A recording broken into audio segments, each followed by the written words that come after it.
जो पुलवामा डे है, पहली बात तो ये है कि जो आमतौर पे बच्चे आजकल ये वैलेंटाइन डे मनाते हैं 14 फरवरी को, हम उस कल्चर को बदलना चाहते हैं। हम उन शहीदों की याद दिलाना चाहते हैं जो पुलवामा में 44 आदमी शहीद हुए, और उनकी शहादत को याद करना है, ट्रिब्यूट देना है।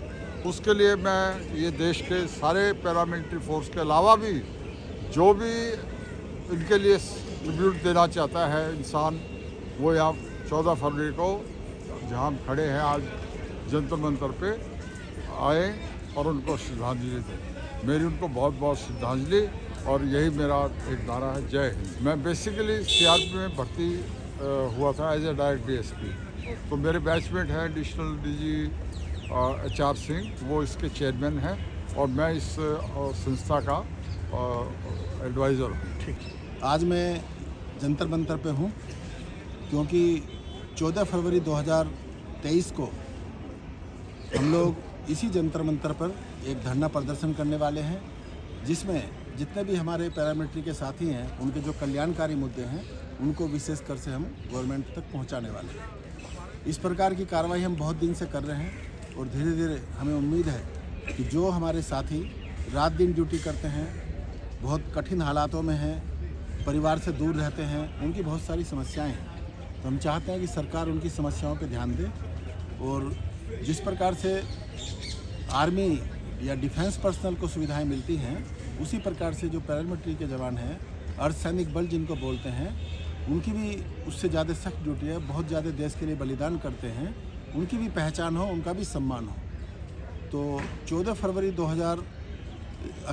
फरवरी जिसको देश का युवा वैलेंटाइन डे के रूप में मना रहा है, हम चाहते हैं जो पाश्चात्य संस्कृति है इसको बदलें, और हमारे सारे युवा अपने शहीदों के प्रति, जिन्होंने देश के लिए सर्वोच्च बलिदान दिया है, उसके प्रति एक सम्मान और उनकी पहचान और उनको श्रद्धांजलि दें, ये हम चाहते हैं। नमस्कार दोस्तों, आज हमारे बीच HR सिंह जी हैं। Central armed police force CAPF का सारा ये देखते हैं। CRPF से एडिशनल DG रिटायरमेंट है, और यहाँ पर पैरामिलिट्री फोर्स की जो जितनी भी प्रॉब्लम्स हैं उनको लेके यहाँ पर जंतर मंतर पर आए हैं। 14 फरवरी को जो वैलेंटाइन डे मनाया जाता है, उसको जो शहीदों के नाम देना चाहते हैं, ताकि उस दिन शहीदों को, चाहे पुलवामा के शहीद हों, चाहे हमारे देश में हर जगह शहादत होती रहती है, जवान जो अपनी कुर्बानी देते रहते हैं सरहद को बचाने के लिए। तो सर जी, क्वेश्चन ये है कि जो पैरामिलिट्री फोर्स है उसमें और आर्मी, एयरफोर्स, नेवी में इतना अंतर क्यों है? आपने इतनी सर्विस की, रिटायरमेंट हुए आप, और आपने रिटायरमेंट के बाद इन मुद्दों को उठा रहे हैं। क्या आपने अपनी सर्विस के दौरान ऐसे मुद्दे क्या उठाए? क्या ये न्याय आप तब नहीं दिला पाए? क्या अब उम्मीद है कि सरकार जो है पैरामिलिट्री को उनके बराबर कर देगी सर?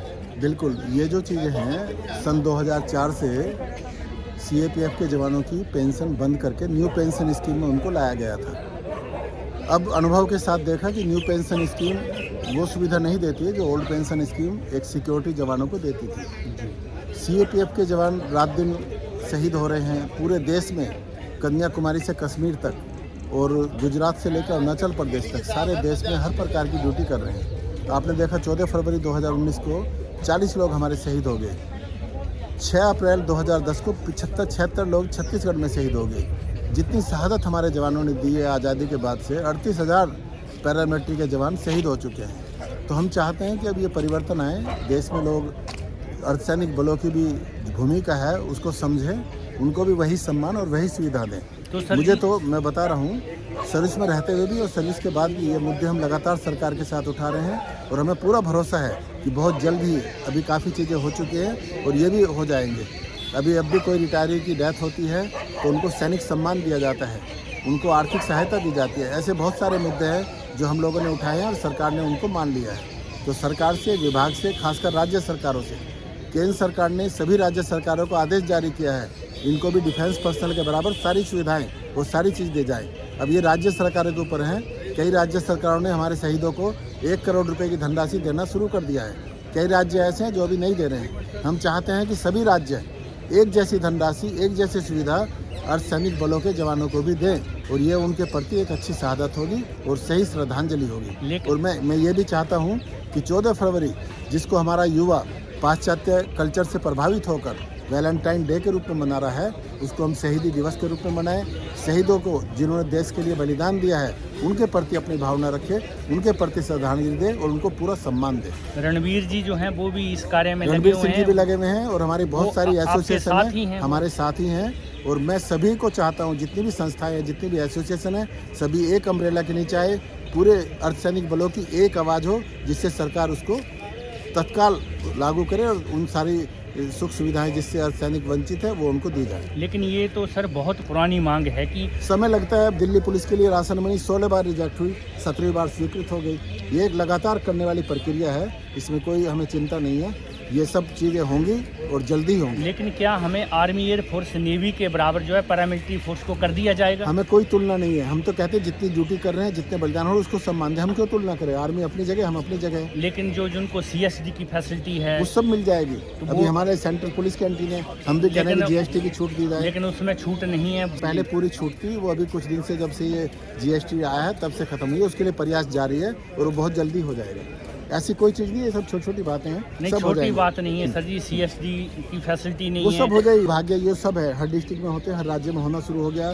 श्रद्धांजलि देनी शुरू हो गई, सैनिक सम्मान मिलना शुरू हो गया है, सब चीज़ें हो रही है। लेकिन ये पेपर वर्क इतना है ना, एक जो लोगों के अंदर एक रुकावट है, एक ऑब्स्ट्रक्शन है, और जो रेड टेपेज में उसके चलते अब जैसे अर्धसैनिक कल्याण परिषद सब राज्यों में हम कोशिश कर रहे हैं। फाइल चल रही है, वो चलते चलते सालों लग जाते हैं, पर अब आके धीरे धीरे हम परसू कर रहे हैं। हम प्रयास करते रहेंगे, हमारे मरने के बाद कोई दूसरा कमान संभालेगा, वो करते रहेंगे।